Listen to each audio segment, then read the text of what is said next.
Kamera periskop cuma ada di handphone flagship. Nggak lagi-lagi, sekarang di mid-range aja udah ada. Hai semuanya, balik lagi dengan Putu Reza. Kita ngomongin handphone lagi. Jadi di video kali ini saya pengen sharing sedikit tentang satu handphone baru. Ini sebuah mid-range terbaru dari Realme yang udah saya pakai kurang lebih ya 2 mingguan terakhir. Yaitu ini dia, Realme 12 Pro Plus 5G. Ini mid-range baru, smartphone baru dari Realme yang saya bisa bilang high class. Jadi sejak melihat produk ini, saya tuh kayak hampir nggak mungkin ya buat nggak ngebandingin sama versi sebelumnya, yaitu Realme 11 Pro Plus 5G yang rilis tahun lalu. Ada kemiripan, tapi tentunya juga ada peningkatan, makanya saya bilang ini barang naik kelas. Nah, yang masih kelihatan mirip tuh sebenarnya kita bisa lihat di desainnya ya. Saya senang Realme di sini masih mempertahankan model desain simetris dengan kamera bulat di tengah seperti ini. Tapi dia nggak persis banget loh sama yang tahun lalu. Jadi ciri khasnya masih dapet, tapi ada yang berubah. Kesan mewah nggak usah ditanya. Smartphone ini tuh cakep banget. Kombinasi warna biru gelap di atas material vegan leather dengan aksen emas itu sebenarnya udah lebih dari ngasih kesan wah di sebuah smartphone mid-range. Kalau dilihat dari video-video yang sempat beredar ya, Realme itu emang bekerja sama dengan yang namanya Olivier Savio. Saya nggak tahu benar atau nggak bacanya seperti itu. Dia ini emang udah akrab banget sama barang-barang mewah seperti kayak jam Rolex gitu misalnya. Ya mungkin dulu kalau kita lihat sebelum handphone rilis kan ada gambar teaser kalau Realme collab sama Rolex. Nah ini mirip kan? Emang handphonenya kalau kita lihat sekilas warnanya sama, terus ada aksen emas dan segala macam. Cakep banget. Smartphone ini sendiri menurut saya masih cukup tipis dan ringan, tapi dia nggak bikin baterainya berkurang, dia masih dikasih 5000 mAh, cakep banget. Kaca bagian samping layarnya melengkung, bezel di sekitar layar juga tipis banget untuk menambah kesan premium.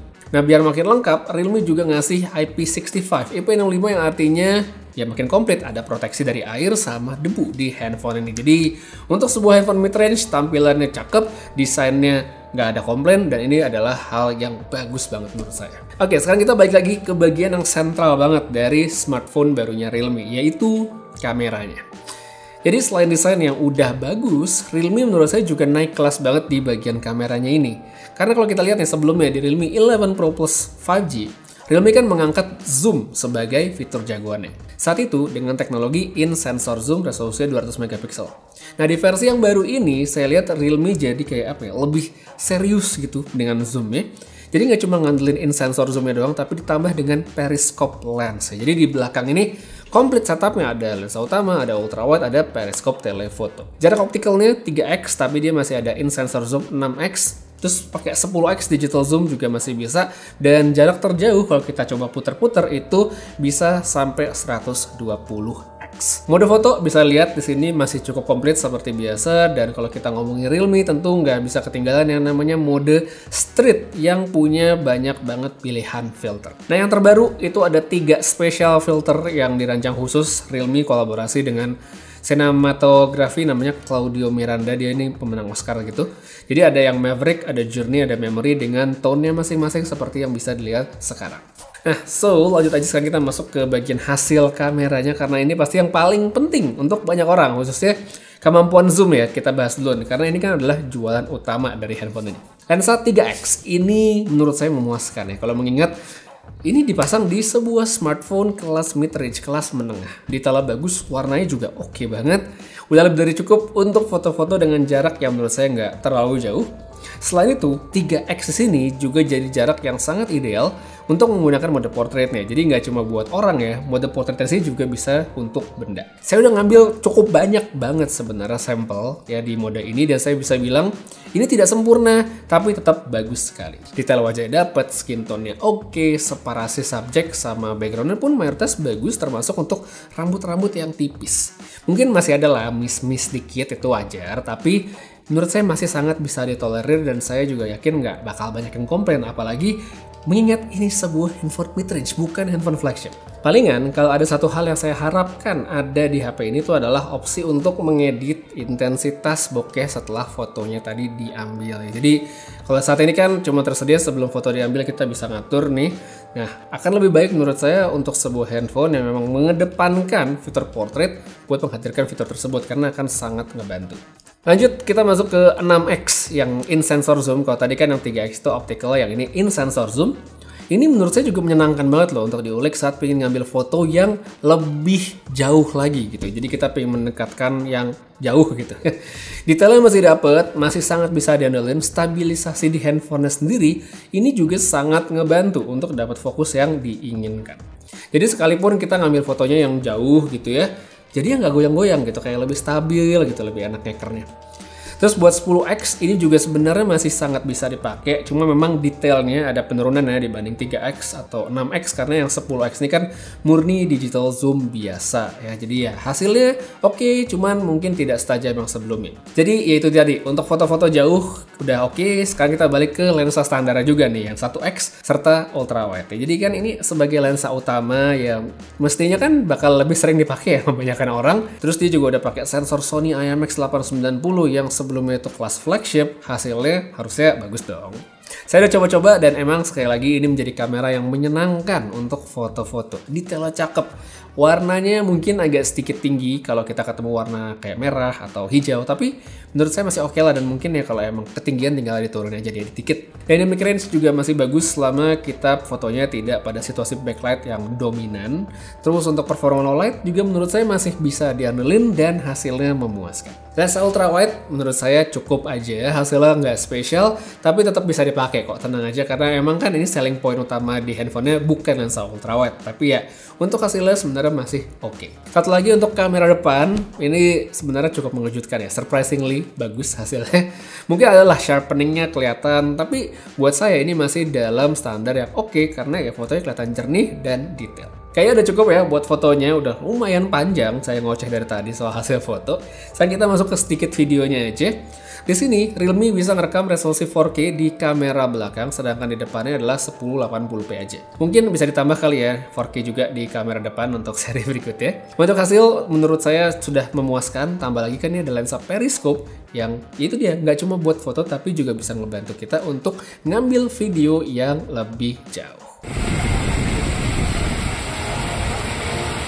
Kali ini kita sampelnya Realme 12 Pro Plus 5G untuk perekaman video. Kita sambil jalan, ya stabilisasinya kayak gini. Kita coba kesini nih. Ya, autofokusnya cerah banget, kita cobain aja nih kameranya si Realme buat video. Tuh, lihat nih. Wirman. Ini lagi cerah banget, panas banget. Video menggunakan kamera depannya si Realme lagi di kondisi yang sangat terik. Oke, kita ke atas sana. Dynamic range di bagian belakang tuh daun-daun bisa dilihat, langitnya juga, muka segala macam. Audio bisa didengar juga nih untuk outdoor. Oke, kita habis ini pindah ke low light aja ya, panas banget coy, nggak kuat. Oke, sekarang kita cobain ini kamera belakangnya si Realme 12 Pro Plus 5G untuk perekaman video, resolusinya 4K, malam hari ya, outdoor, ya low light sudah pasti bisa lihat hasil seperti ini. Oke atau enggak silahkan nilai sendiri. Audio bisa didengar, saya ngomongnya agak sedikit coba lebih kencang ya, karena emang jaraknya lumayan. Autofokusnya bisa lihat ngikut atau enggak. Oke atau enggak silahkan nilai sendiri, dan habis kita pindah ke kamera depannya juga. Terus sekarang kita pindahin untuk kamera depannya Realme 12 Pro Plus 5G seperti ini. Untuk perekaman video dia di 1080p aja, untuk backgroundnya seperti ini.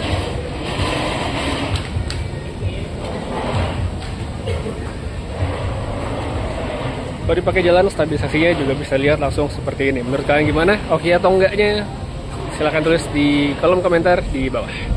Jadi kesimpulannya, kalau untuk kamera, Realme 12 Pro Plus 5G saat ini adalah smartphone favorit saya di kelas mid-range yang harganya start di 5 jutaan untuk foto-foto. Alasannya simple, karena dia menawarkan sesuatu yang lebih dan berbeda dibanding yang lain. Karena nggak cuma jualan resolusi yang besar, tapi ada lensa periscope yang memang fungsional gitu ya. Bisa buat foto, bisa buat video juga. Mungkin bisa dicoba kali ya buat foto di event atau mungkin di konser gitu ya, karena emang kapabilitasnya tuh kelihatannya sih ada. Handphone ini kameranya belum sempurna, tapi masih ada ruang yang sangat banyak sekali untuk improvement, untuk peningkatan, dan menurut saya bisa menjadi start yang bagus untuk seri-seri berikut. Untuk kamera ya udah itu dulu yang bisa saya omongin di video sekarang, dan kita lanjut ke bagian penting lainnya, yaitu performa dan spesifikasi.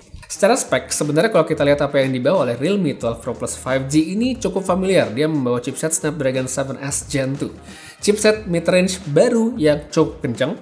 HP yang saya pakai review ini sendiri adalah versi RAM 12GB dengan penyimpanan 512GB setengah tera, alias ini versi atas dari Realme 12 Pro Plus 5G. Sedangkan untuk varian di bawahnya itu ada yang versi RAM 8GB dengan penyimpanan 256. Untuk bagian spek layar ini juga udah bagus, dia 6,7 inci OLED 120Hz, resolusinya Full HD+. Specs yang menurut saya udah cukup banget untuk kebutuhan multimedia sehari-hari. Dipakai nonton, dia udah enak, warna dan kontras serta ketajamannya bagus.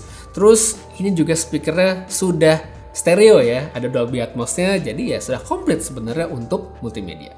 Oke, kita balik lagi ke soal performanya tadi. Untuk bagian Antutu deh, pasti pada nanya kan. Realme 12 Pro Plus 5G ini menurut saya sudah cukup, dia dapat di 600 ribuan saya cobain. Udah cukup menggambarkan ya kalau performanya akan sangat cukup kok buat pemakaian yang sehari-hari. Selama saya pakai sih memang handphone ini sudah cukup responsif, nggak lelet untuk multitasking dan sejenisnya. Gaming juga bisa loh, tapi memang ini kan bukan nilai jual utama dari handphone ya.